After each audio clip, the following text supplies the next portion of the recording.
L'éclairage de la NT1100. Suite aux deux vidéos que j'ai déjà faites sur la chaîne, que vous pouvez voir ici ou un truc comme ça, je vous mets le lien ici, plusieurs personnes m'ont demandé ce qu'il en était au niveau de l'éclairage et je n'avais pas fait d'image, donc je suis allé faire un petit tour de nuit pour vous faire quelques images concernant l'éclairage de nuit sur la Honda NT1100.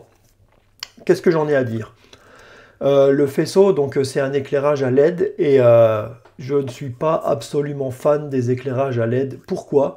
Parce que les faisceaux des éclairages à LED, ils sont toujours coupés très net et la route est coupée vraiment très nette, ce qui fait que dès qu'on prend un virage, un rond-point, il y a une zone d'ombre qui devient tout de suite franche devant la moto, chose qu'on n'a pas avec les éclairages classiques, avec les phares H4, H7, les ampoules classiques qu'on a sur les bécanes un peu plus anciennes, on n'a pas ce problème-là.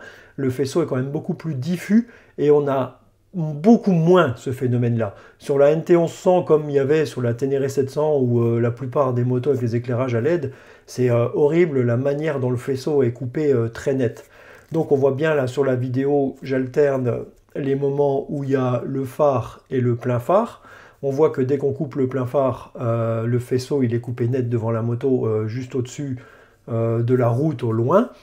Et puis le plein phare, eh ben, c'est de la lumière qui est envoyée tout droit, mais c'est pas du tout diffus, c'est vraiment envoyé tout droit, il n'y a pas d'éclairage sur les côtés en plus, quoi. Donc voilà, l'éclairage sur la NT1100, il est normal, on voit bien sur la route sans être exceptionnel. Par contre, bah, le faisceau à LED en moto, je trouve pas ça exceptionnel. Apparemment, les anti-brouillards qui sont vendus en accessoire avec la moto n'arrangent pas spécialement les choses.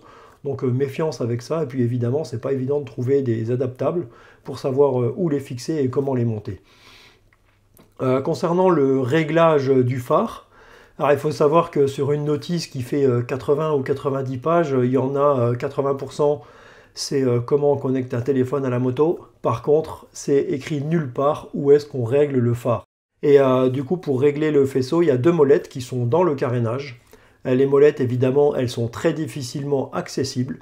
Et le moyen le plus simple pour régler le phare que j'ai trouvé, c'est de prendre une fois son temps, de prendre un petit manche de coffret nano, de prendre la rallonge, la douille de 8, et là vous accédez dans le carénage et vous avez beaucoup plus facile pour régler la hauteur du faisceau. Vous avez donc chaque phare qui se règle indépendamment, vous avez une molette de chaque côté du carénage de la moto. Pour monter le faisceau, il faut visser les molettes, et pour baisser le faisceau, il faut dévisser les molettes, tout simplement. Voilà, j'espère que pour ceux qui se posaient des questions concernant l'éclairage de la NT1100, bah, ça y a tout simplement répondu. C'était une petite vidéo vite fait pour montrer un petit peu comment ça éclaire la nuit. C'est rien d'horrible, c'est normal, mais c'est un faisceau à LED qui est très découpé et je n'aime pas beaucoup ça.